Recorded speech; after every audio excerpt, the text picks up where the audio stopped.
আলহামদুলিল্লাহ। আরে আল্লাহ যত সময় হায়াত দিচ্ছেন, আল্লাহ যত সময় হায়াত দিয়েছেন তত সময় মানুষের জন্য লড়াই করব ইনশাআল্লাহ। এ লড়াই বন্ধ হবে না। বাংলার মানুষের মুক্তি অর্জন হওয়া পর্যন্ত আমাদের লড়াই অব্যাহত থাকবে। বলছিলাম জামাতে ইসলামী যদি আল্লাহর ইচ্ছা এবং জনগণের ভালোবাসায় বাংলাদেশের মানুষের সেবা করার সুযোগ পায়, তাহলে মালিক হবে না, সেবক হবে ইনশাআল্লাহ। আজ আমি ঘোষণা দিচ্ছি, লক্ষ জনতাকে সাথে নিয়ে বাংলাদেশ জামাতে ইসলামী থেকে যারা আগামীতে সংসদ সদস্য হিসাবে নির্বাচিত হবেন, আরে আপনারা কথা বন্ধ করেন, আপনারা কথা বন্ধ করেন, সবাই বসে পড়েন, সবাই বসেন, বসেন, কেউ দাঁড়াবেন না, সবাই বসেন।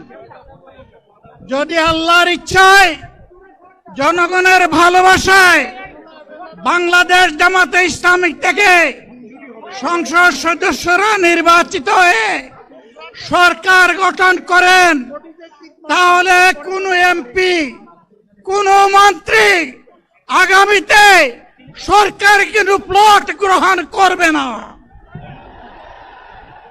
কোন এমপি এবং কোন মন্ত্রী ট্যাক্সবিহীন কোন গাড়ি চড়বে না।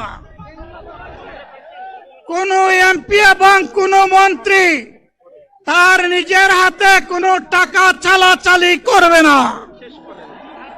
কোন এমপি এবং কোন মন্ত্রী যদি তার নির্দিষ্ট কোনো কাজের জন্য বরাদ্দ পেয়ে থাকেন, কাজ শেষ হওয়ার সাথে সাথে বাংলাদেশের 18 কোটি মানুষের কাছে তারা তার প্রতিবেদন তুলে ধরতে বাধ্য হবে। সম্মানিত বন্ধুগণ, চাঁদা আমরা নিব না, দুর্নীতি আমরা করব না, চাঁদা আমরা নিতে দেব না, দুর্নীতি আমরা সহ্য করব না। এই বাংলাদেশটাই আমরা দেখতে চাই। যুবকদেরকে আমরা স্পষ্ট ভাষায় বলতে চাই, বন্ধুগণ, তোমাদের সাথে আমরা আছি। আমি আজকে জামাতের আমির হিসাবে এখানে কথা বলতে আসিনি। আমি এসেছি বাংলাদেশের 18 কোটি মানুষের একজন হয়ে কথা বলতে। আমি শিশুদের বন্ধু, আমি যুবকদের ভাই, আমি বয়স্কদের সহযোদ্ধা, আমার বোনদের আমি ভাই।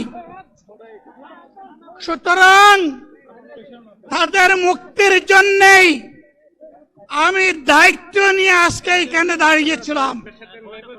আল্লাহর ইচ্ছা, শরীর আমাকে সাময়িকভাবে সহযোগিতা করে নাই, এটাও আল্লাহর ইচ্ছা যে এখন আল্লাহ আমাকে কথা বলার সুযোগ দিচ্ছেন। আমি বলতে চাই, বাংলাদেশের নির্দিষ্ট কোন শ্রেণীর মুক্তির জন্য আমাদের এই লড়াই নয়।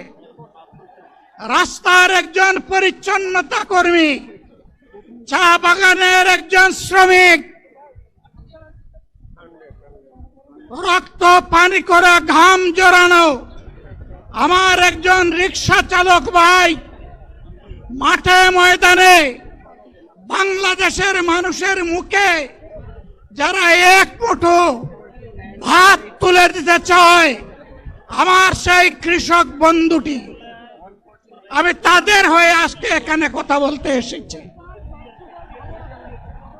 আমি কোন অভিজাত শ্রেণীর হয়ে এখানে কথা বলতে আসিনি।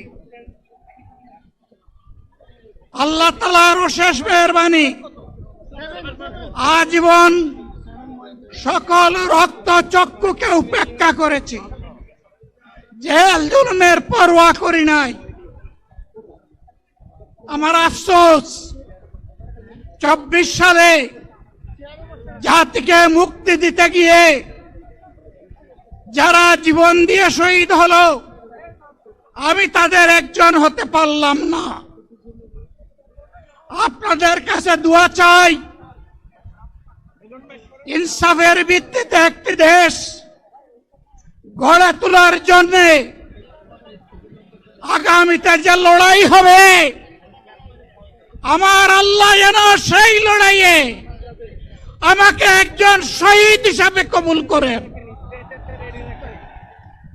সম্মানিত বন্ধুগণ, আমাদের প্রিয় শহীদ নেতৃবৃন্দ 2006 সালের 28 অক্টোবর থেকে শুরু করে পল্টন গণহত্যা, শাপলা গণহত্যা, সারা দেশের গণহত্যা, পিলখানার গণহত্যা, 24-এর গণহত্যা, এই গণহত্যা যারা করেছে তাদের সকলের বিচার বাংলাদেশের মাটিতে নিশ্চিত করতে হবে। এদের বিচারের দৃশ্যমান প্রক্রিয়া শুরু না করা পর্যন্ত পুরানা ব্যবস্থাপত্রে বাংলাদেশ আর চলবে না। এতগুলা মানুষ এমনি এমনি জীবন দেয় নাই, জীবন দিয়েছে জাতির মুক্তির জন্য। যদি বস্তাপোতা পুরানা সবকিছুই টিকে থাকবে, তাহলে কেন তারা জীবন দিয়েছিল? যারা ওই বস্তাপচা ব্যবস্থাপনায় বাংলাদেশকে আবার গড়তে চান, তাদেরকে আমরা বলি, জুলাই যুদ্ধ করে যারা জীবন দিয়েছে আগে তাদের জীবনটা ফেরত এনে দেন।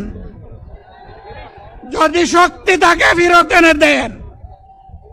আপনারা পারবেন না, যেহেতু পারবেন না, কাজেই নতুন ব্যবস্থায় নতুন বাংলাদেশ গড়ে তোলা হবে ইনশাআল্লাহ। শিশু, কিশোর, যুবক, মা, বোন, শ্রমিক, ছাত্র জনতা, ব্যবসায়ী, সবাইকে যেই দেশ, যেই সংবিধান, যেই রাষ্ট্র নিরাপত্তা দিতে পারবে, সেই নতুন বাংলাদেশ আমরা গড়ে তুলতে চাই। ভাইয়েরা, আমাকে সবাই চাপ দিচ্ছে, কেউ বলে ভাই শেষ করেন, কেউ বলে চাচা শেষ করেন। আমি তাদেরকে নিশ্চয়তা দিয়ে বলছি, আমার মৌত আমার আল্লাহ নির্ধারিত সময় থেকে 1 সেকেন্ড আগে হবে না, এবং হায়াত যা দিয়েছেন তার 1 সেকেন্ড আগেও আমি যাব না। অতএব মহান আল্লাহর কাছে আবার তৌফিক চাই। আপনাদের কাছে যে কষ্ট হয়েছে, আপনারা, আমি তো এখানে শান্তিতে বসাচ্ছিলাম আর চতুর্দিকে শুধু দৃষ্টি বুলাচ্ছিলাম, কি কষ্ট হচ্ছে আমার ভাইদের। প্রিয় ভাইরা, এই কষ্ট আল্লাহর জন্য। এই কষ্ট কার জন্য? ইনশাআল্লাহ আল্লাহ তাআলা আপনাদেরকে তার উপযুক্ত যা দুনিয়ায় দিবেন, আখিরাতে দিবেন। আপনাদের এই ত্যাগের বিনিময়ে নতুন বাংলাদেশ আমরা পেয়ে যাব। আসুন সেই নতুন বাংলাদেশের জন্য একবার স্লোগান দিয়ে শেষ করি, নারায়ে তাকবীর। আসসালামু আলাইকুম ওয়া রাহমাতুল্লাহ।